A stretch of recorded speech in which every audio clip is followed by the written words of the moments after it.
Hey, I'm Anthony Romano, and this video is going to tell you why you shouldn't bulk with super high calories, and there's basically no benefit to doing that. So, this is going to be a very theoretical video, but I think it's really going to change the way you go into lean bulking and bulking in general, even if you are, a bit crazy and you want to go foot on the gas pedal. Before I get into this, if you could like the video, that will help YouTube to show my videos to more people, and that's all you have to do to help me. The bare minimum, if you could just click that like button, you will help me get my videos out to more people. On top of that, if you like my content, subscribe, follow me on Instagram, and leave me some comments. I'll do my best to get back to you.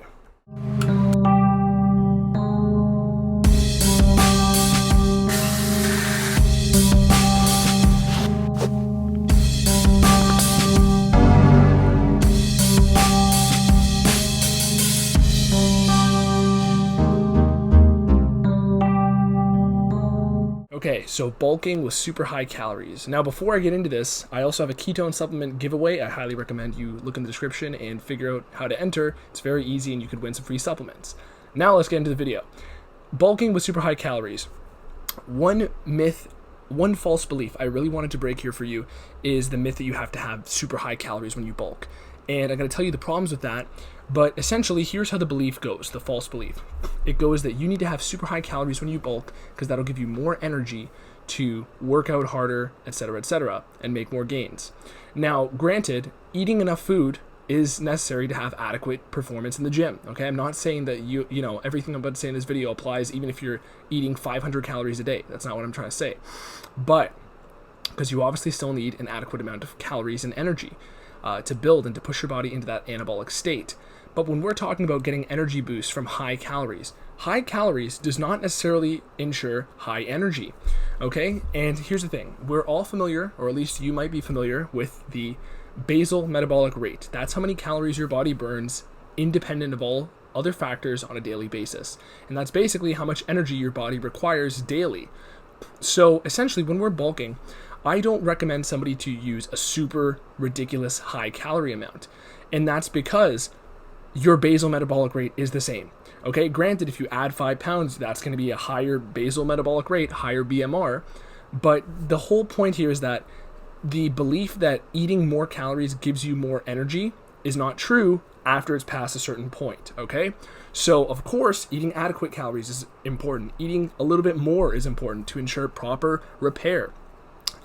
Other, bodily functions that need enough calories to work in addition to muscle building, okay, to ensure an anabolic state with enough insulin to actually create that anabolic response. But that's not what I'm talking about here. What I'm talking about here is the belief that more calories is going to give you more energy, because it's not, because your body's not using more energy on a daily basis. In fact, what it's probably going to do is it's going to have a whole bunch of food coming into your digestive system and have to dedicate more of its energy to digesting that food and breaking it down.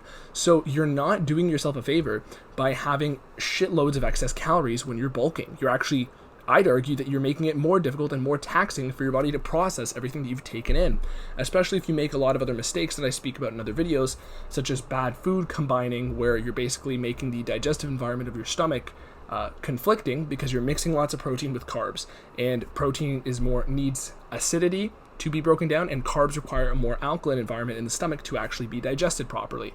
So especially if you're making little mistakes of that nature, you are absolutely going to be taxing your digestive system even more, and basically forcing more of the calories you're actually consuming to go towards breaking down the food and those calories. So the real way we refine this belief is you need an adequate amount of calories to ensure that you're meeting daily energy requirements, especially with the added stimulus of exercise. We need enough to repair muscle tissue, and we also need enough to run the body optimally, have proper hormone function, optimal kidney function, liver function, organ function, all those types of things. Of course, those are necessary.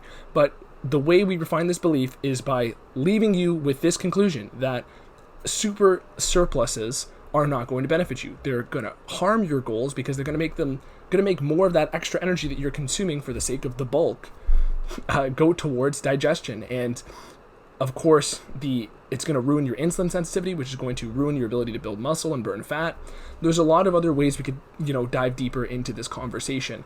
But the main point here is all the calories you need are going to be around your basal metabolic rate, your BMR, plus a smaller surplus 500 to 1,000 is definitely more appropriate, but even for most people, I don't think you need to hit a super high surplus.